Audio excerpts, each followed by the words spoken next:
پیام پرزیدنت جمهوری تاجیکستان با مجلس عالی قانونگذاری مملکت اجرای آن دستور سپارشی که رهبری دولت نزد آموزگاران گذاشتند در مرکز توجه رهبریت مؤسسه‌های تحصیلات میانه عمومی ناحیه واسع قرار دارند. مطابق با نقشه چهاربینی‌های شعبه معارف ناحیه برای آموزش پیام پرزیدنت جمهوری تاجیکستان در همه جماعت‌های دهات با اشتراک آموزگاران مؤسسه‌های تعلیمی جمع آمدهای عمومی گذرانیده می‌شوند.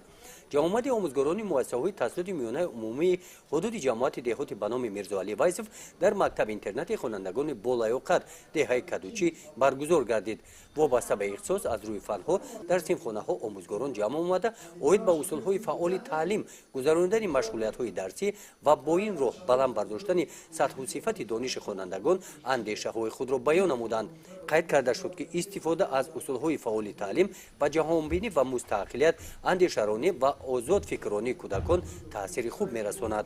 برای بهتر شدن سطح تعلیم تربیت خوانندگان پیش از همه هر یک آموزگار باید خودش خودآموز باشد. بعد از آن قانون جمهوری تاجیکستان درباره مسئولیت پدر و مادر قبول کرده شد. در برابر پدر و مادر معلم هم معظم وظیفه‌دار است که پرمسئول باشد و برای بلند برداشتن سطح دانش خوانندگان سهم باسازی خود را گذارد. خود مفهوم کلمه درس که از 4 حرف عبارت است چنین معنی دارد: درس، درد.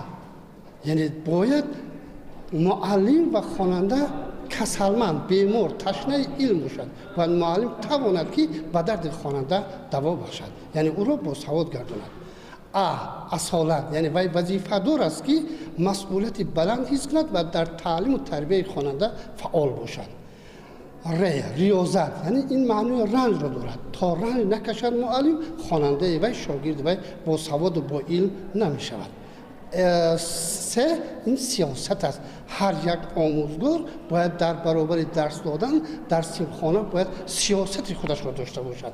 پسیکولوژی و مفکوره هر یک خواننده را داند که وی چگونه درک میکند درس را. در دوره پیام پرزیدنت جمهوری تاجیکستان اوید بهتر نمودن سطح و صفت تعلیم در مؤسسه‌های تعلیمی اندیشه‌های آموزگاران جمع آورده شده در مکتب‌ها استفاده برده می‌شوند. گزارش خواجه نظریف خدای نظر ظهورов از ناحیه واسع برای برنامه اطلاعاتی نوید.